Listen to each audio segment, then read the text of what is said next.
мектебі 5 сынып оқушысы Сәрсенбай Мерей. Мұхтарбек Жолдасбековтан қадір.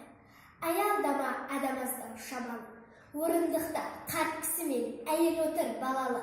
Жас сәбидің түсіп кеткен қолынан нанды таттап бір бой жеткен барады.